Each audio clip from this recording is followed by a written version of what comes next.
Les moyeux à vitesse intégrée sont très utilisés pour le vélo urbain, le vélo taf ou même par certains pour le voyage à vélo. Le vélo n'a plus de dérailleur, le système de transmission est à l'intérieur du moyeu.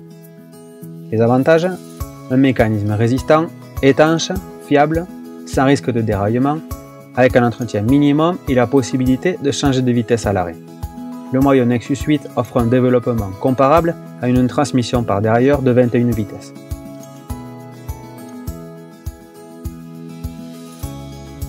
Une roue à moyeu à vitesse intégrée Nexus 8 vitesses et ses accessoires, un pignon, une poignée tournante pour Nexus 8 avec son câble et sa gaine, un pédalier monoplateau adapté, une chaîne monovitesse, une clé de 15, une clé de 10, un jeu de clés Allen, une pince coupe-câble, un pied à coulisse.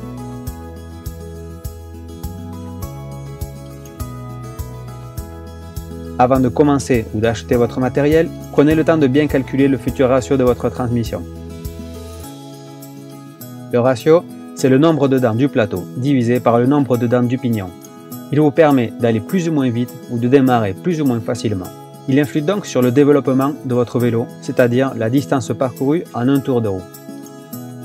Shimano recommande un ratio d'environ 2,1 pour un moyeu à vitesse intégrée de 7 et 8 vitesses, et un ratio de 2 pour un moyeu de 5 vitesses. Pour obtenir le bon ratio, on remplace soit le pignon, soit le plateau. De mon côté, je choisis de monter un plateau en 38 dents avec un pignon de 19 dents, ce qui me donne un ratio de 2. Si vous avez un pédalier double ou triple plateau, vous devez impérativement monter un pédalier monoplateau. Je remplace donc mon pédalier. Je monte un pédalier en 38 dents afin de me rapprocher du ratio préconisé par Shimano. Placez d'abord le cache-poussière sur le moyeu. Installez ensuite le pignon.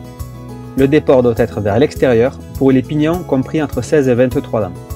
Il peut cependant être vers l'intérieur pour les pignons compris entre 20 et 23 dents. Positionnez maintenant l'anneau permettant le maintien du pignon.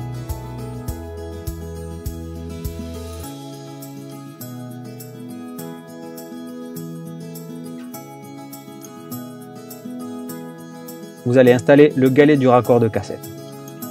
Placez le cache d'entraînement sur le moyeu.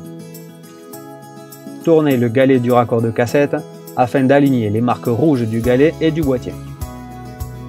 Une fois les deux repères alignés, installez le galet du raccord en alignant les marques rouges du raccord de cassette avec les marques rouges situées sur le corps du moyeu. On utilise la bague de fixation du raccord de cassette pour fixer et maintenir en place le raccord sur le moyeu. Pour bien la placer, alignez la marque jaune de la bague avec celle du galet de raccord de cassette. Tournez enfin la bague de fixation de 45 degrés dans le sens des aiguilles d'une montre pour verrouiller le montage. C'est bon, le galet de raccord de cassette est en place. Commencez par placer les rondelles sur l'axe de roue. La rondelle 7L grise se positionne à gauche. La rondelle 7R noire se positionne à droite. Ces rondelles permettent au moyeu de ne pas tourner lors du passage de vitesse. Elles assurent également le bon alignement du raccord de cassette avec la base du cadre pour un bon passage de câble. Insérez l'axe de roue dans les pattes. Les ergots des rondelles doivent s'insérer à l'intérieur des pattes. Le raccord de cassette doit être presque parallèle à la base du cadre. Bon à savoir, les rondelles 7L et 7R sont conçues pour un angle entre 20 et 38 degrés par rapport à la base du cadre. Si les pattes de votre cadre sont différentes, vous devrez utiliser d'autres rondelles Shimano. Retenez que différentes rondelles de serrage correspondent aux différentes formes de pattes de cadre. Patte horizontale inversée, patte verticale, etc. Une fois la roue montée, je vous conseille de vérifier votre ligne de chaîne au passage. C'est important lorsqu'on effectue soi-même une modification sur sa transmission. Consultez la fiche conseil Le Cyclo sur la ligne de chaîne pour plus d'informations. Il est nécessaire d'utiliser une chaîne monovitesse d'une largeur de 1/8 avec un moyeu à vitesse intégré. Si votre vélo était équipé de dérailleur, il faudra remplacer la chaîne. La largeur est en effet différente. Positionnez la roue au minimum sur les pattes. Mettez en place la chaîne sur le vélo, puis coupez l'excédent de chaîne. Refermez maintenant votre chaîne. Tendez-la, centrez la roue et serrez-la avec la clé de 15. Pensez à régler la position des patins de frein.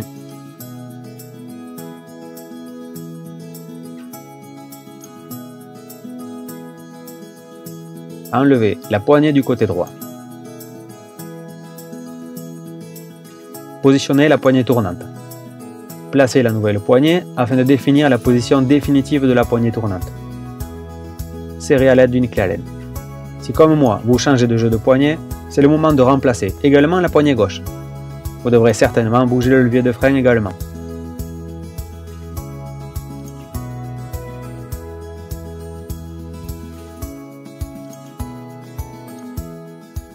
Coupez la gaine à la bonne longueur si besoin du côté de l'embout en plastique.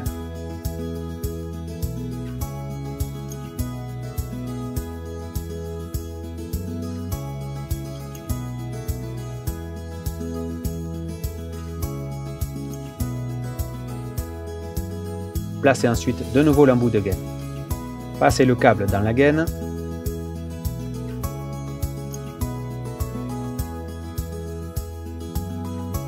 Positionnez le levier sur la position 1. Vérifiez que les extrémités des gaines soient bien en place. Passez le câble dans l'orifice du boulon de fixation de câble. Laissez une distance de 101 mm entre l'axe du boulon et l'embout de câble, puis serrez le boulon à l'aide d'une clé de 10. Utilisez un pied à coulisse pour vérifier la bonne distance. Les parties planes de la rondelle de fixation viennent s'insérer dans le creux du galet. Et maintenez-le de sorte que l'écrou de fixation du câble soit dirigé vers l'extérieur. Enroulez le câble autour du galet du raccord de cassette, insérez le câble dans la fente du boîtier de raccord de cassette et insérez fermement l'extrémité de la gaine dans le support de gaine. Assurez-vous que le câble soit correctement logé dans le guide. Si vous avez du mal à insérer la gaine dans le support de gaine, placez une petite clé à 6 pans dans le galet du raccord de cassette et tournez le galet.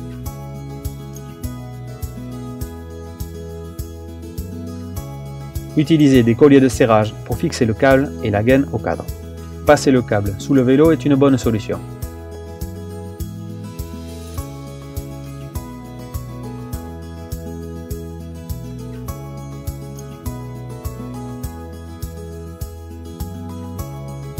Positionnez le levier sur la position 1, puis passez à la position 4 pour un mode 7 vitesses ou 8 vitesses, sur la position 3 pour un 5 vitesses.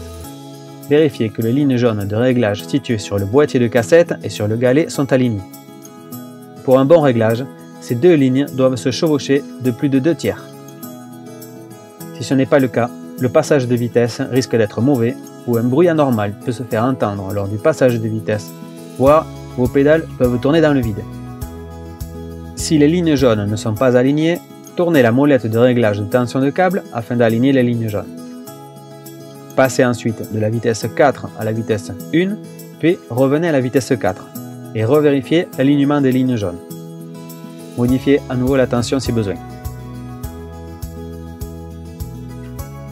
Le réglage est OK. Coupez l'excédent de câble et placez un embout de câble.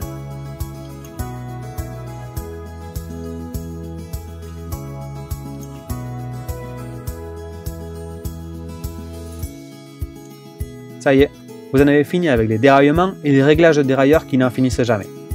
Prochaine révision du Moyen Nexus dans quelques milliers de kilomètres.